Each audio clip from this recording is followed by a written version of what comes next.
Hi friends, India cricket team కోసం ఇదొక crucial moment. జింబాబ్వేతో జరగబోయే super 8 match do or die లాంటిది. పెద్ద మార్జిన్తో గెలవకపోతే సెమీఫైనల్ ఆశలు ఆవిరైపోతాయి. నెట్ రన్ రేట్ -3.8కి పడిపోయింది. అందుకే రేపు ఫిబ్రవరి 26న చెన్నై చేపాక్ స్టేడియంలో జరిగే మ్యాచ్లో భారీ విజయం తప్పనిసరి. కానీ ఇప్పుడు సంచలనమేమిటంటే, నిన్న ఫిబ్రవరి 25న జరిగిన నెట్ ప్రాక్టీస్ సెషన్ నుంచి 5 కీలకమైన అప్డేట్స్ బయటపడ్డాయి. ఇవి జట్టు స్ట్రాటజీని పూర్తిగా మార్చేవి. మరి ప్లేయింగ్ 11లో పెద్ద మార్పులు సూచిస్తున్నాయి. ఒక అనుభవజ్ఞుడైన ఓపెనర్ ఎంట్రీ ఇస్తున్నాడు. మరి మరో 2 క్యాంపియన్ ప్లేయర్లు కూడా చోటు దక్కించుకోవచ్చు. అదే సమయంలో 3 ఆటగాళ్లు బయటకు వెళ్లిపోయే సంకేతాలు కనిపిస్తున్నాయి. ఈ అప్డేట్స్ ఫోటోలు, వీడియోలు, మరి మీడియా రిపోర్ట్ల నుంచి తెలిసినవే. మరి ఇవి జట్టుకు కొత్త ఊపిరిపోసేవి. చూద్దాం ఈ 5 విషయాలేమిటో. మొదటి ముఖ్యమైన అప్డేట్ ఓపెనింగ్ బ్యాటింగ్ జోడీలో కనిపిస్తున్న పెద్ద మార్పు. సాధారణంగా నెట్ సెషన్లో ఓపెనర్లు కొత్త బంతితో మొదటి ప్రాక్టీస్ చేస్తారు. ఎందుకంటే మ్యాచ్లో వాళ్లే మొదటి బాల్స్ ఎదుర్కొంటారు. గతంలో ఇషాన్ కిషన్ మరి అభిషేక్ శర్మ ఈ రోల్లో ఉండేవారు. కానీ ఈసారి చెన్నై సెషన్లో ఒక ట్విస్ట్.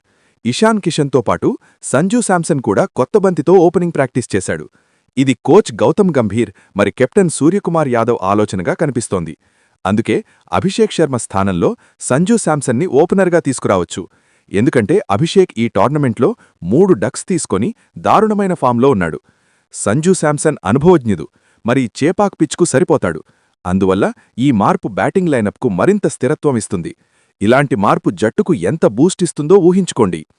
ఇక రెండో ముఖ్యమైన విషయం, అభిషేక్ శర్మని బౌలర్గా ఉపయోగించడం. ఒకవైపు ఇషాన్ మరి సంజూ ఓపెనింగ్ ప్రాక్టీస్ చేస్తుండగా, మరోవైపు తిలక్ వర్మ బ్యాటింగ్ చేస్తుండగా అభిషేక్ అతనికి ఎడమచేతి స్పిన్ బంతులు వేశాడు. దీనికి సంబంధించిన ఫోటోలు, వీడియోలు సోషల్ మీడియాలో వైరల్ అయ్యాయి. మరి ఇది చూస్తుంటే ఆసక్తికరంగా ఉంది. తిలక్ వర్మ ఈ టోర్నమెంట్లో స్పిన్ బౌలింగ్పై ఇబ్బంది పడుతున్నాడు, ముఖ్యంగా లెఫ్ట్ ఆర్మ్ స్పిన్నర్లపై. అభిషేక్ ఆల్రౌండర్ కదా, అందుకే అతన్ని బౌలింగ్ చేయమని చెప్పారు. ఇది 2 ప్రయోజనాలిస్తుంది. మొదట అభిషేక్ తన బౌలింగ్ స్కిల్స్ మెరుగుపరుచుకుంటాడు. మరి 2 తిలక్కు స్పిన్నర్లను ఎదుర్కొనే ఆత్మవిశ్వాసం పెరుగుతుంది. అభిషేక్ సెషన్ మొదట్లో బ్యాటింగ్ చేయలేదు, కానీ తర్వాత అరగంటపాటు బౌలింగ్ ప్రాక్టీసర్లతో బ్యాటింగ్ చేసి తన ఫామ్ తిరిగి పొందేందుకు ప్రయత్నించాడు. ఇలాంటి స్మార్ట్ స్ట్రాటజీలు జట్టును ఎంత బలపరుస్తాయో చూడాలి. మూడో ముఖ్యమైన అప్డేట్ కెప్టెన్ సూర్యకుమార్ యాదవ్కు స్పిన్నర్లపై ఇచ్చిన ఇంటెన్సివ్ ప్రాక్టీస్. సూర్యకుమార్ టీ20ల్లో ప్రపంచ ఉత్తమ బ్యాటర్లలో ఒకడు. కానీ ఈ టోర్నమెంట్లో స్పిన్ బౌలింగ్పై కొంచెం ఇరుక్కుపోతున్నాడు. అతని స్పెషల్ షాట్స్, స్కూప్, ర్యాంప్ సరిగ్గా రావడం లేదు, ముఖ్యంగా చేపాక్ లాంటి స్పిన్ ఫ్రెండ్లీ పిచ్చులపై. అందుకే అతనికి ప్రత్యేకంగా 2 గంటల రేంజ్ హిట్టింగ్ సెషన్ ఏర్పాటు చేశారు. ఇందులో స్పిన్నర్లను ఎదుర్కొని తన స్కిల్స్ మెరుగుపరుచుకున్నాడు. ఇది మిడిల్ ఆర్డర్కు పెద్ద బలమిస్తుంది.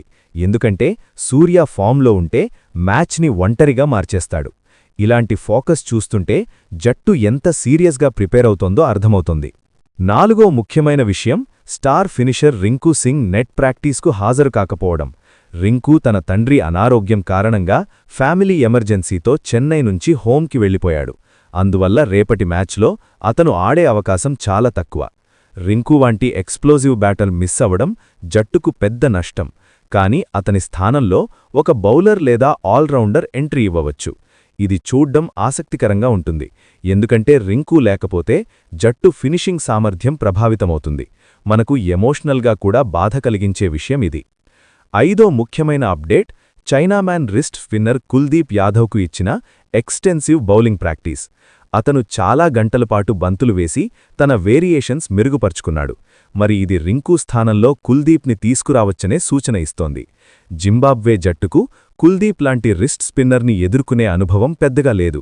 మరి చేపాక్ పిచ్ స్పిన్కు అనుకూలంగా ఉంటుంది. పార్ స్కోర్ సుమారు 160-170లో ఉంటుంది.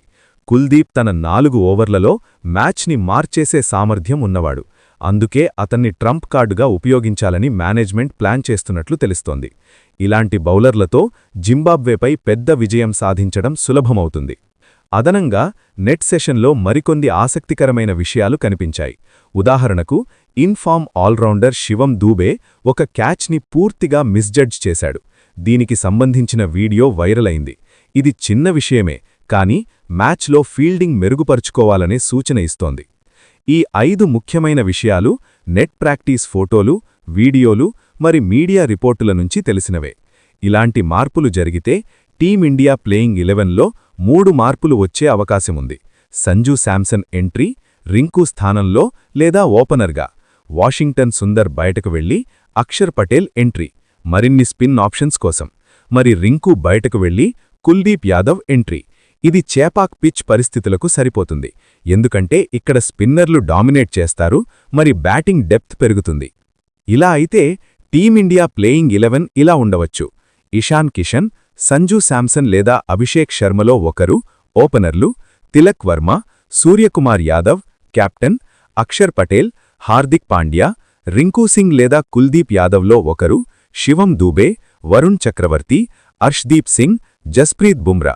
ఈ కాంబినేషన్ చేపాక్ పిచ్ పరిస్థితులకు సరిపోతుంది, ఎందుకంటే స్పిన్నర్లు కీలకం, మరి బ్యాటింగ్ డెప్త్ పెరుగుతుంది. ఈ కాంబినేషన్ మీకు సరిగ్గా అనిపిస్తోందా, లేదా ఇంకా ఏమైనా మార్పులు చేయాలని మీకు అనిపిస్తోందా? మీ అభిప్రాయాన్ని కమెంట్లో చెప్పండి.